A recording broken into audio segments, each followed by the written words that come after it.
This tops our bulletin this hour, where students of the North West University's Mafikeng campus have marched to the Provincial Department of Education today.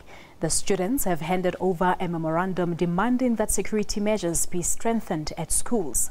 This follows an incident at Ramotshere High School near Zeerust, where almost 2 weeks ago, during which a 17-year-old grade 10 pupil allegedly stabbed a 24-year-old teacher, Gadimang Mokolobate, to death. Police arrested the suspect on the school premises shortly after, and he is now facing a charge of murder. The students have called on the department to work closely with other stakeholders to curb violence and other social ills in schools. Our reporter Bafedile Moerane is monitoring the situation for us. Welcome to the Northwest in the capital city, Mafikeng, where the North West University students have marched to the Department of Education to hand over the memorandum of their demands with regard to safety in schools. This, you would recall that it was triggered by the incident that happened in Luhuruti there in Dinukana, whereby a 24-year-old teacher from Ramatlabama was killed by a learner last Thursday. Now, to hear more clarity, basically, what does the memorandum entail and what is it that the students want from the Department of Education here in the province? We are going to be joined by the fourth-year teaching student, Zeerust, from the North West University. Zeerust, thank you so much for joining us. What exactly does your memorandum entail as the students from the North West University? Okay, thank you for this interview. The memorandum is actually straightforward, and like it has been said already, we are demanding safety in schools, and safety is not only for teachers but for everyone in the school.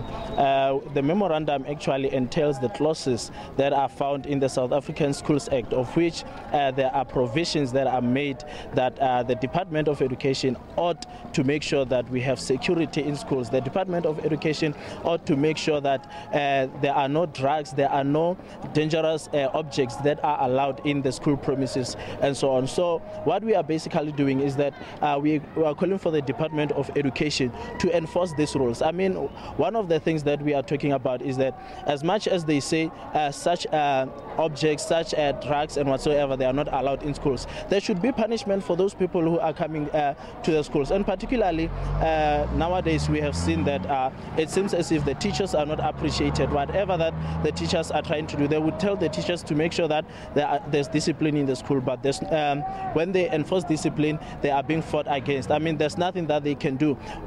We are told that you have to give verbal warnings. Currently, we have the incidence of the 24-year-old teacher who was stabbed to death after giving a verbal warning to a student, and the student stabbed the teacher to death. So how are we then, the teachers and the upcoming teachers, how are we then going to enforce discipline and so on? So the department has to make sure and enforce the rules, enforce the policies that are there.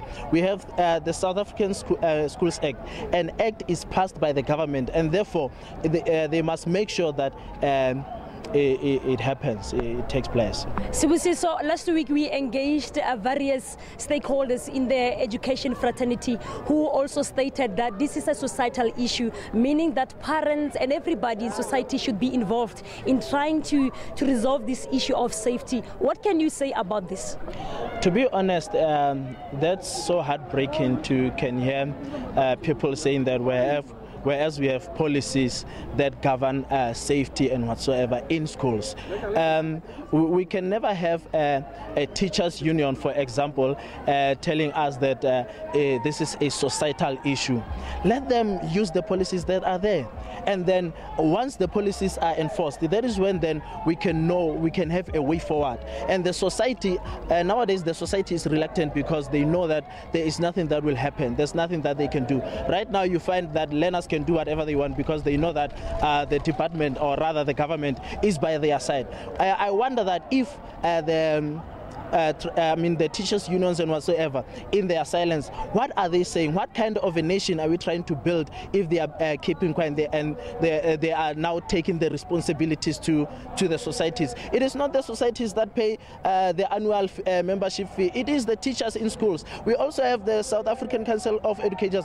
An educator just does something so small whatsoever in trying to discipline, and then they say no, that teacher must be suspended from school. So what is that? I mean, they are told that they need to enforce discipline. When they enforce, discipline, practically it won't be something that is so nice. It is undesirable. Then when discipline is enforced, then teachers will have to, they stand a chance of losing their job. So what is that? So the government ought to do something. And like I said, it is so heartbreaking to find such people saying that it is a societal issue. Let them, if it's a societal issue, why don't they leave everything, even the teachers, to be the societal issue then? Thank you so much, Sibusiso, for joining us. This is the North West University student whom they have handed over the memorandum of their demands with regard to safety here at the Department of Education. It is now back to you in the studio.